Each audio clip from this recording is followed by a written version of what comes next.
Hello you guys, so the most awaited matchup is here. The Indian number 1 Gukesh Damaraju versus world number 1 Magnus Carlsen.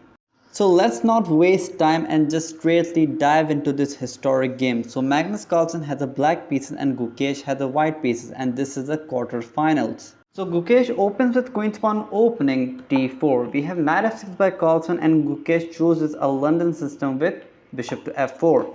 Now here most common move for black is actually to go d5 here, where white actually goes to e3, c3 and plants the bishop on d3 here, or even go for the knight to c3 to have a Jababa in the system here. But here Magnus Carlsen goes for b6 to have somewhat Queen's Indian like structure. So now we have knight to c3, so we have a Jababa London system here, and then Magnus plays bishop to b7.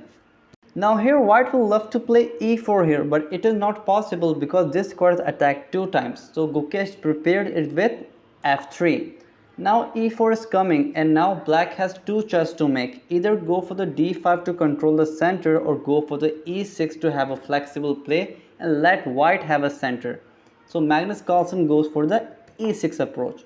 So we have e4. So now we have a6 stopping knight to b5, and this is the most common blunder in this Jababa London system, to allow knight to b5 and I have a fork on the c7. So now we have queen to d2 going for the queenside castle. So now we have d5 and we have castles here, and here Magnus senses that his f8 bishop is actually bad versus white c3 knight. So what Magnus do? He plays bishop to b4 to trade it for the knight here. So we have a3 and bishop takes knight and queen takes. And now Gukesh is eyeing on the c7 pawn here, and Magnus can have a central pawn here. So now we have d takes e4, and now Gukesh just complicate the matters and play d5. Now here black has 2 choices to make. Either go for the e takes d5 way, bishop takes c7 will happen and queen has to go to e7 here, and you can take bishop takes b6. And this is playable for both sides, but Magnus didn't like it and he goes for knight takes d5. So now as c7 pawn is defended by knight, so we have queen takes g7, and now we have queen to f6, so offering a queen trade here, and Gukesh accepted. We have queen takes and knight takes. So now what Gukesh has done, that he has gone into the end game with the player who is known as the god of end game or even a chess.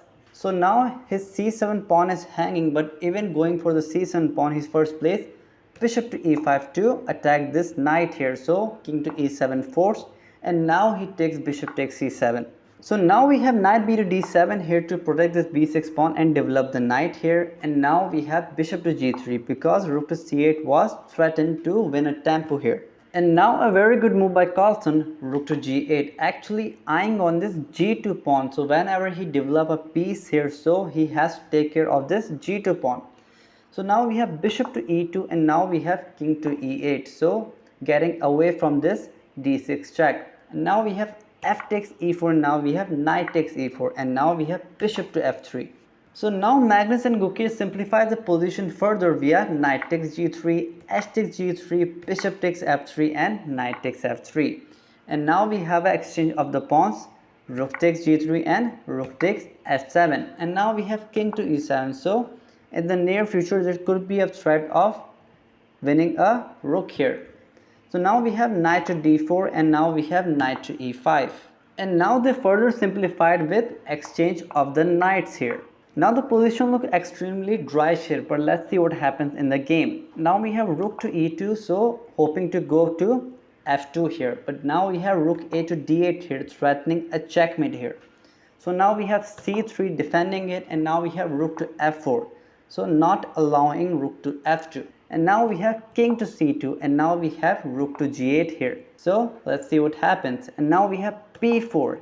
And now we have b5, shutting the play on the king side, not allowing the pawn to go further.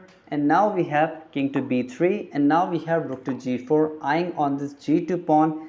And Gukesh plays a very good move, rook to f2 to attack the f7 pawn. And now we have rook to g7, so trying to trade the rooks here. So we have rook takes and rook takes.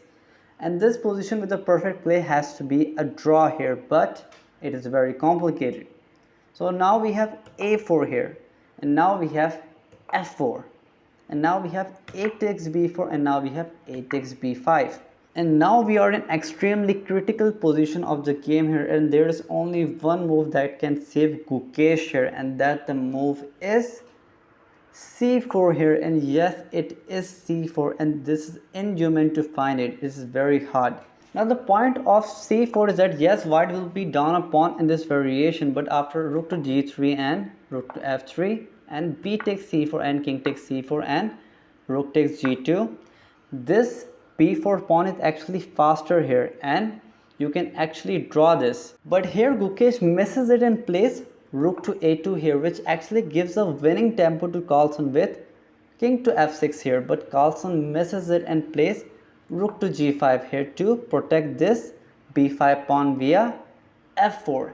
And here Gukesh has to play rook to a5 here to go after this pawn here, but he gives this winning tempo back to Carlsen via rook to a7 check, and Carlsen, the tempo which he loses by playing rook to at g5 here, he gains it back by playing a7 check.